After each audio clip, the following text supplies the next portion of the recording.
72 గంటల్లోనే ఫోన్ లోని అద్భుతమైన జ్యోతిష్య పరిష్కారం చూపిస్తారు. నమ్మండి, నమ్మకపోండి, ఇది నిజం. శ్మశాన కాళి రుద్ర చౌడీదేవి ఆరాధకులు నంబర్ 1 వశీకరణ స్పెషలిస్ట్. గురూజీ, మనిషి పుట్టుక నుండి చనిపోయే వరకు వచ్చే అన్ని క్లిష్టమైన సమస్యలకు పరిష్కారం ఇక్కడ లభిస్తుంది. విద్య, ఉద్యోగం, వ్యవహారం, స్త్రీ ప్రేమ, పెళ్లి, సంతానం, స్త్రీ పురుష వశీకరణం, భూవశం, భార్యాభర్తల కలహాలు, కోర్టు సమస్యలు, విడాకుల సమస్యలు, చేతబడి, అప్పుల బాధ, ఇంకా మీకు ఎలాంటి సమస్యలు ఉన్నా 72 గంటల్లోనే. జయ శ్రీమన్నారాయణ. నేను మీ ఐకాన్ ఆస్ట్రాలజర్ గట్టుపల్లి సురేష్ బాబు.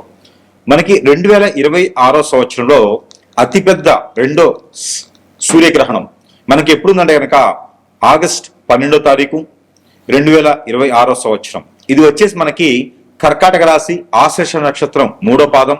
మన భారతదేశ వస్తమాన ఆ గడియల ప్రకారంగా అయితే కనుక రాత్రి 9:08 ఆరంభం అవుతుంది. ఇది 13వ తారీఖు ఉదయం 3:24 వరకు కూడా కొనసాగుతూ ఉంటుంది. ఈ యొక్క అతిపెద్ద సౌరమానమైనటువంటి సూర్యగ్రహణం ఇది. ఈ సూర్యగ్రహణము మనకి కర్కాటక రాశిలో రావడం అనేది జరుగుతోంది. ఇది భారతదేశంలో కనపడకపోవచ్చు, కానీ ఆ గ్రహణాన్ని యొక్క సంబంధించినటువంటి ఛాయ అయితే మాత్రం ప్రతి ఒక్కరు కూడా కులము, మతము అనేది లేకుండా, ప్రాంతీయ అభిప్రాయం లేకుండా, ఇక్కడ మనిషి అయితే చాలు, వారందరూ కూడా భూమి మీద జీవించేవారైతే వారందరికీ కూడా ఈ గ్రహణానికి సంబంధించినటువంటి విధంగా పరిహారాలు అయితే ఖచ్చితంగా తీసుకోవాల్సిందే. శూలం అయితే మాత్రము అందరి మీద ఉంటుంది. దాంట్లో ముఖ్యంగా ప్రెగ్నెన్సీగా ఉన్నటువంటి స్త్రీలు, గర్భం దాల్చినటువంటి స్త్రీలు ఎవరైనా ఉంటే గనక వారు జాగ్రత్తగా ఉండాలి. ప్రికాషన్స్ అయితే మాత్రం ఖచ్చితంగా తీసుకోవాలి. దీనికి సంబంధించి సాయంత్రం సమయం 7:30 లోపు ఏదైనా భుజించేసి రాత్రంతా కూడా తినకపోవటం మంచిది. వాటర్ కానీ, కాఫీ కానీ, జ్యూసెస్ కానీ, ఫ్రూట్స్ కానీ, వెజిటబుల్స్ కానీ ఇవన్నీ కూడా మీరు తినవచ్చు. ఘన పదార్థం బంగాళదుంప కానీ, ఆలు కానీ, లేకపోతే కనుక కంద, చేమ ఇలాంటివి తినకపోవటం చాలా ఉత్తమం ప్రెగ్నెన్సీ స్త్రీలైతే. అలానే ఆరోగ్యం సహకరించినటువంటి వారు కూడా ఇలాంటి దుంపకు సంబంధించినటువంటి కూరలు తినకపోవడం అనేది చాలా మంచిది. అలానే ఈ 13వ తారీఖు అయితే కనుక ఉదయాన్నే లేవగానే మనం అందరం కూడా కాలగుచ్చాలు తెచ్చుకొని స్నానం చేసుకొని ఇంటిని శుద్ధి చేసుకొని దేవుని మందిరం కూడా మొత్తం శుద్ధి చేసుకుని దీపారాధన చేసేసి ఆ స్వామి వారికి ఇష్టమైనటువంటి నైవేద్యాన్ని సమర్పించుకుంటే గనక ఆ గ్రహణ శూలం అనేది అంతటితో వెళ్ళిపోతుంది. ఇంకా పిండి పదార్థాలు కానీ, వండినటువంటి వస్తువులు కానీ ఏమైనా ఉండే అంటే కనుక వాటర్లో అయినా సరే గరిక, మనకి దర్భ ఉంటుంది, అది తీసుకొచ్చుకొని 6 గంటల సమయంలోనే అది వేసేసుకోవాలి. ఎందుకంటే గర్భని 4:50 5:20 కన్నా కూడా దానికి మించిన సమయంలో మనము గర్భాన్ని నేలలో నుంచి తీయకూడదు. కాబట్టి ముందుగానే తీసుకొని దాన్ని కడిగి శుద్ధం చేసుకొని ఇంట్లో ఉన్నటువంటి తినేటువంటి వస్తువులు అన్నింటిలో కూడా జాడి పచ్చళ్ళలో కానీ, ఫ్రిడ్జ్లో కానీ అన్నింటిలో కూడా ఒక్కొక్క 2 దర్భలు వేసుకుంటే చాలా మంచిది. ఇక 13వ తారీఖు వచ్చేసి అందరూ యథావిధిగా అయితే కనుక ఎక్కడైనా అవకాశం ఉంటే దేవుని దర్శనం చేసుకోండి. అవకాశం ఉంటే శివాలయంలో పంచామృత అభిషేకం చేయండి. ఎక్కడైనా మీకు ఇంటి పరిసర ప్రాంతాల్లో ఉన్నటువంటి ఆలయానికి సందర్శించేసి అక్కడ నారికేలను సమర్పించుకుంటే ఈ గ్రహణానికి సంబంధించినటువంటి విధి విధానాలు అన్ని కూడా సమఫలాలు ఉంటాయి. ఇక ఈ 12 రాశులు వారు ఎవరైతే ఉన్నారో నామ నక్షత్ర పరంగా, అలానే నక్షత్ర ప్రకారంగా ఎవరైతే ఉన్నారో వారందరికీ కూడా ఏ రాశి వారికి ఈ గ్రహణ శూలం ఎన్ని మాసాలు ఉంటుందంటే గనక ఇది మనకి ఆగస్టు 12వ తారీఖు ఆరంభమవుతుంది. కాబట్టి ఇది ఆగస్టు 12 నుంచి డిసెంబర్ 11వ తారీఖు వరకు కూడా ఇది కొనసాగుతూ ఉంటుంది. ఎవరైనా సరే దీనికి సంబంధించినటువంటి దానాలు, ధర్మాలు, యజ్ఞాలు, యాగాలు, హోమాలు, దపాలు, జపాలు ఇంకా ఏమేమి ఉన్నాయో అవన్నీ కూడా తక్కువ ఖర్చుతో, అతి తక్కువ ఖర్చుతో మీరు ఈ గ్రహణానికి సంబంధించినటువంటి దానాలు చేయడం ద్వారా మీ మీద ఆ గ్రహణ శూలం పడకుండా ఉంటుంది. కాబట్టి ఇక మనం చూసుకున్నట్టయితే కనుక మొదటిగా రాసుల ప్రకారం తీసుకొని వారి ప్రకారం ఏమి ఇవ్వాలనేది ఒక్కసారి మనం పరిశీలన చేద్దాం. ఇది 4 వచ్చిందో 3 వచ్చింది. తులారాశి. తులారాశి వారికి ఆగస్టు 12 తారీఖున ఏర్పడిన గ్రహణ ఛాయ మనకి ఇప్పుడు డిసెంబరు వరకు ఉంటుంది. కాబట్టి ఈ 4 మాసాలు మనం ఏం చేయాలి, ఏం చేయకూడదు చూసినట్టయితే కనుక ఇప్పటివరకు మీరు చేసినటువంటి దానాలు, ధర్మాలు, యజ్ఞాలు, యాగాలు, హోమాలు అన్ని కూడా ప్రజల కోసం చేశారు. ఇంట్లో వాళ్ళకి సహాయం చేశారు, ప్రజలకు సహాయం చేశారు. మీరు ఒక్కరు ఉంటే చాలరా బాబు, ఇంకెవరు ఉండే అవసరం లేదు, అన్ని రకాలుగా మీరే చేస్తారు అనిపించుకున్నారు. కానీ మరి మీరు బతకడానికి ఏంటి? తులారాశి వాళ్ళు బతకాలి కదా, అన్ని వదిలిచ్చేసుకున్నారు. అందరూ బాగున్నారా అండి అనుకుంటే వెళ్ళిపోయినారు. మరి మీ పరిస్థితి ఏంటి? మీరు ఇప్పుడు బతకడానికి అందరూ కూడా మీ దగ్గర ఉన్న వనరులన్నీ కూడా లాగేసి మిమ్మల్ని రోడ్డు మీద పడేశారు. మరి ఇప్పుడు మీ పరిస్థితి ఏంటి అంటే, మరి మీకు కూడా అవకాశం రావాలి కదా. మరి ఆగస్టు మాసం 12వ తారీఖు తర్వాత మీకు అద్భుతంగా ఒక చిన్న అవకాశం రాబోతుంది.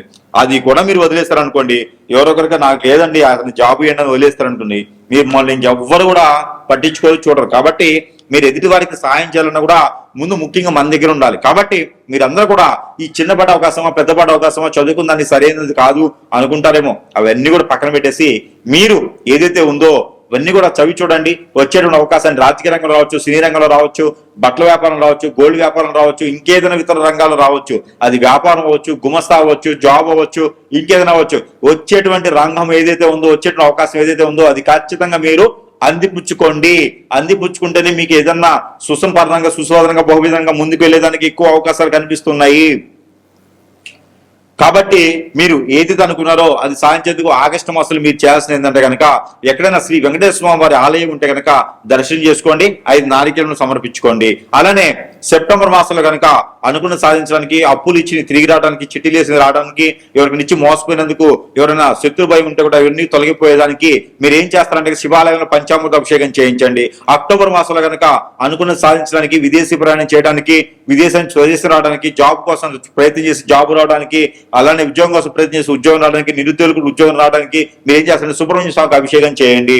అలానే మీరు ఏదన్నా నవంబర్ డిసెంబర్ మాసాల్లో పెళ్లి సంబంధాలు, ఒక్కసారి కూడా పెళ్లి కాని వారికి పెళ్లి సంబంధాలు చూసుకునేదానికి, పెళ్లిళ్ళు కుదిరేదానికి, దక్షిణ తీసుకొచ్చేయడం అబ్బాయి సంబంధం, తూర్పు తీసుకొచ్చేయడం అమ్మాయి సంబంధం కుదిరేదానికి, ఈ యొక్క తులారాశి వారు అందరూ కూడా సుపరికృతంగా అన్ని రకాల బాగుండేందుకు, ఇంట్లో పెద్దలందరూ కూడా సహకరించేందుకు, డబ్బులు కూడా రావడానికి, వీళ్ళనామాలు కనపడడానికి, పూర్వీకుల ఆస్తులు రావడానికి, మీకున్న భాగాలు పంచుకునేదానికి, కోర్టు విషయాలు రావడానికి, భార్యావతుల మధ్యన గొడవలన్నీ సమసిపోవడానికి, కూర్చొని మాట్లాడుకుంటే అన్ని రకాలు కూడా మీకు సమసిపోయేదానికి ఆగస్టు నుంచి మనం కలెక్షన్ చేస్తే కనుక నవంబర్ డిసెంబర్ 2 మాసాలు కూడా మీరు ఏం చేస్తారంటే కనుక సుబ్రహ్మణ్య స్వామికి అభిషేకం, అలానే దత్తాత్రేయ స్వామికి గోధుమ రొట్టెలు, అలానే కనుక ఎక్కడైనా విష్ణు ఆలయం ఉంటే కనుక మీరు ఏదైనా సమర్పించుకోవచ్చు. విష్ణు ఆలయం నైవేద్యం సమర్పించండి, అరటిపళ్ళు కానీ బట్టలు కానీ సమర్పించండి.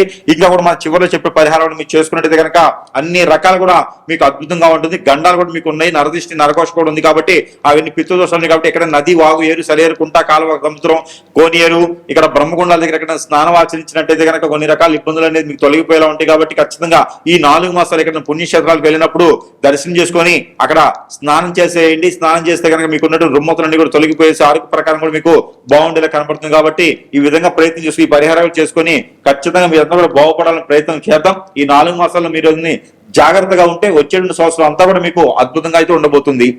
అలానే ఇప్పటి వరకు రాసుల ప్రకారంగా ఇవన్నీ కూడా మనం చూస్తూ ఉన్నాం. కానీ ఇక్కడ ఎన్నో రకాలైనటువంటి సమస్యలు, ఒకరు విదేశాన్ని వెళ్ళాలని, లేకపోతే ఇంకొకరు చదువుకోవాలని, పోటీ పరీక్షలు పాస్ అవ్వాలని, ఇలా చూసుకుంటూ పోతే కనుక మనం అనుకున్న పనులు ముందుకెళ్లకుండా అష్టదిబ్బందన అయ్యేసి, జాతకం చూస్తేనేమో చాలా బాగుంటుంది కానీ జాతకం లేకుండా మనకు చాలా జరుగుతూ ఉన్నాయి. ఇవన్నీ కూడా మనకు తెలిసినవే. ఇక దైవత్వమైనటువంటి కొన్ని వస్తువులు అయితే కనుక మన దగ్గర లభ్యపడుతున్నాయి కాబట్టి అందరికి తెలిసిన విషయమే. మంత్రోచ్చారణ చేసి, అగ్నిహోత్రం చేసి, తంత్రాన్ని నింపి మనకున్న సమస్యని కొట్టుమిట్లాడేటువంటి సమస్యలు కూడా ఇలా చిటికలో ఒడ్డున వేసినటువంటి వస్తువులు, దైవజ్ఞమైనటువంటి వస్తువులన్నీ కూడా మన దగ్గర సమపాళలు ఉన్నాయి. కాబట్టి మీ అవసరాన్ని బట్టి, మీ అవకాశాన్ని బట్టి సద్వినియోగం చేసుకునే దానికి ఇది ఉంటుంది. సరసమైనటువంటి ధరల్లోనే మీ చెంతకే చేర్చిన సదవకాశం కూడా మన దగ్గర లభ్యపడుతుంది. కాబట్టి మీ సమస్య ఏముంది, ప్రతి ఒక్కరు కూడా కలవాలి అంటే సమయం ఉండొచ్చు, ఉండకపోవచ్చు, మీరు ఎక్కడెక్కడో ఉండొచ్చు, నేను సమయం ఇవ్వకపోయి ఉండొచ్చు. కానీ వస్తు రూపాన్ని కూడా మనకు సంబంధించి మీ దగ్గర పెట్టుకుంటే కనుక ఖచ్చితంగా కూడా దాని నుంచి కూడా మీకు పని అయ్యేలాగా ఉంటుంది.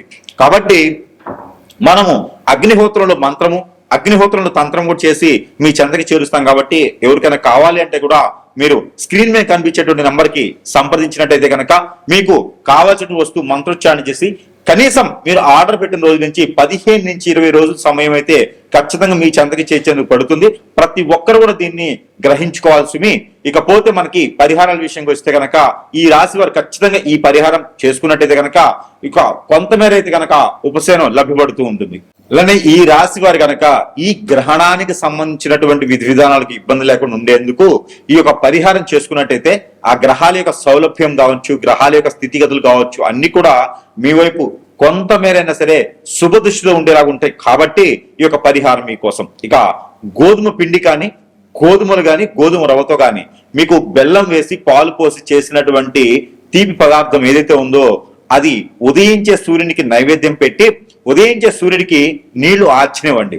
ఏదైనా మిరియాలు ఒక 7 చేతిలో పెట్టుకొని, అలానే ఎండి మిరపకాయల లోపల ఉన్నటువంటి గింజలు ఒక 7 పెట్టుకొని చేతిలో నీళ్లు ఆర్చినివ్వండి రవి భగవానుడికి. ఇలాగా మీరు ఈ గ్రహణం అనంతరము వచ్చేటువంటి ఆదివారం, ఆ పై వచ్చే ఆదివారం, ఇలాగా 3 నుంచి 5 వారాలు కనుక మీరు చేసినట్టయితే ఆ గ్రహణానికి సంబంధించిన విధి విధానాలన్నీ కూడా మీకు సఫలీకృతంగా కూడా అయిపోయేదానికి ఉండేదానికి ఉంటుంది. కాబట్టి ఈ విధమైన పరిహారం. మరొకటి, గోధుమలు 1 కిలో, జొన్నలు 1 కిలో, రాగులు 1 కిలో, సజ్జలు 1 కిలో, ఉలవలు 1 కిలో, నల్ల మినుములు 1 కిలో, పచ్చిమిరపలు 1 కిలో, బ్రౌన్ శనగలు 1 కిలో, బియ్యం 1 కిలో, బెల్లం 1 కిలో, నెయ్యి 1 కిలో, అలానే తేనె 1 కిలో, కుంకుమ 1 గ్రాము, ఇవన్నీ కూడా పసుపు 100 గ్రాములు, కుంకుమ 100 గ్రాములు, తవనపాకులు 1 కట్ట, ఒక్కలు 100 గ్రాములు, ఇవన్నీ కూడా తీసుకుని వెళ్ళి లవంగాలు 50 గ్రాములు, ఇలాచీలు 50 గ్రాములు, ఇవన్నీ కూడా కలగలిపి మీరు ఒక వైట్ కలర్ కానీ, గ్రీన్ కలర్ కానీ, ఎల్లో కలర్ కానీ, రెడ్ కలర్ కానీ, బ్లాక్ కలర్ కానీ ఒక వస్త్రంలో కట్టుకొని ఇవన్నీ కూడా ఎక్కడైనా సమీపంలో బ్రాహ్మణోత్తములు కానీ, అయ్యవార్లు కానీ, అర్చకుల వారు కానీ ఉంటే అక్కడ వారికి దానం ఇవ్వండి. దానం ఇచ్చిన రోజున ఎవరికైతే ఇస్తారో వారి కాళ్ళకి నమస్కారం చేయకండి. అలానే ఇది గ్రహణం అనంతరం చేయవలసినటువంటి ప్రక్రియ. ఈ గ్రహణం అనంతరము అంటే ఆగస్టు 12వ తారీఖు తర్వాత మనకి సెప్టెంబర్ 12వ తారీఖు లోపు ఈ యొక్క దానం అనేది ప్రతి ఒక్కరు కూడా ఉదయం సమయంలో పిల్లలు, పెద్దలు, భార్య, భర్తలు, ఇంకా పెద్దవారు కూడా అందరూ కూడా చేతులు వేసేసి ఆ మూటని అందరికి ముడుపులాగా చేసి ఆ ముడుపుని గనక అక్కడ ఉండే అర్చకుల వారికి సమర్పిస్తే గనక మీకున్నటువంటి కష్టాలే కాకుండా గ్రహణానికి సంబంధించినటువంటి దోషాలు కూడా పోతాయి. ఆ గ్రహణానికి సంబంధించిన దోషాలు మనకి పోయినాయంటే కనుక ఖచ్చితంగా మనం అనుకున్నటువంటి స్థితిగతులకి మనం వెళ్ళేదానికి ఎక్కువ ఆస్కారం ఉంటుంది. ఎవరైనా సరే గవర్నమెంట్ జాబ్ కానీ, సెంట్రల్ గవర్నమెంట్ కానీ, ఏదైనా సరే వైట్ కలర్ జాబ్ చేయాలని కానీ, నిరుద్యోగులు జాబ్ కోసం ఎదురు చూసేవారు కానీ మీరందరూ కూడా ఏం చేయాలంటే కనుక ఆవు పాలు, ఆవు నెయ్యి, ఆవు పెరుగు, ఆవు పాలు, అలానే మీకు ఇంకా సంబంధించినటువంటిది ఏంటంటే ఆవు పిడకలు, ఇవన్నీ కూడా ఆవు సాంబ్రాన్ గడ్డీలు, ఇవన్నీ కూడా తీసుకెళ్లి పన్నీరు, ఇవన్నీ కూడా తీసుకుని వెళ్ళి తల చుట్టూతా దిష్టి తీసేసి ఆ మిశ్రమాన్ని ఎక్కడైనా పాడి నీటిలో కానీ, పొదలు కానీ, చెట్లలో కానీ వేసివేయాలి. ఇలాగ మీరు చేసినట్టయితే కనుక ఎన్నో రకాలటువంటి దోషాలు పరిహారం అవుతాయి. మీకు నవగ్రహ దోషాలు కూడా అధిగమించేసి మీకు శని వక్రంలో ఉన్నాడు, ఈ శని వక్ర దోషం కూడా మీకు తొలగిపోతోంది. ఈ శని వక్రంలో జూలై 27వ తారీఖు నుంచి వక్ర దృష్టితో ఉండేసి డిసెంబర్ 11వ తారీఖు వరకు కూడా వక్ర దృష్టిలో ఉంటున్నాడు. కాబట్టి ఈ శని భగవాన్ అశుద్ధ దృష్టి కూడా తొలగేందుకు నల్ల మినుములు, నల్ల నువ్వులు ఇవన్నీ కూడా మీరు కలగలుపుకొని దిష్టి తీసుకొని ఎక్కడైనా పడివేసినట్టయితే కనుక మీకు ఉన్నటువంటి గ్రహరీత్యా దోషాలన్నీ కూడా ఇలా చిటికలో పటాపంచలేదానికి ఎక్కువ ఆస్కారాలు ఉన్నాయి. ఇకపోతే 3వది, ఇక్కడ మీరు వచ్చినట్టయితే కనుక ప్రతిరోజు ప్రతి రాశి వారు, పిల్లలు, పెద్దలు, అంతకన్నా పెద్దలు, ఇక్కడ ఎంతమంది ఉన్నారో భార్య, భర్తలు అందరూ కూడా ఇంటిళ్ళ పాది కూడా ప్రతి ఒక్కరైతే నాకు తెలిసినంత వరకు స్నానం ఆచరిస్తారు. ఈ స్నానం ఆచరించేటప్పుడు మీరు ఏం చేస్తారంటే ఒక్కొక్క రోజు ఒక్కొక్క వస్తువు ఆ స్నానం చేసి నీటిలో వేసుకుని స్నానం చేయండి. మీకు ఉన్నటువంటి గ్రహరీత్య దోషాలు, ప్రకృతించే దోషాలు అన్ని కూడా మీకు ఒక మేర నరదిష్టి, నరఘోష కూడా మీకు ఒక మేర అయితే ఖచ్చితంగా తగ్గేటువంటి అవకాశాలు ఉన్నాయి.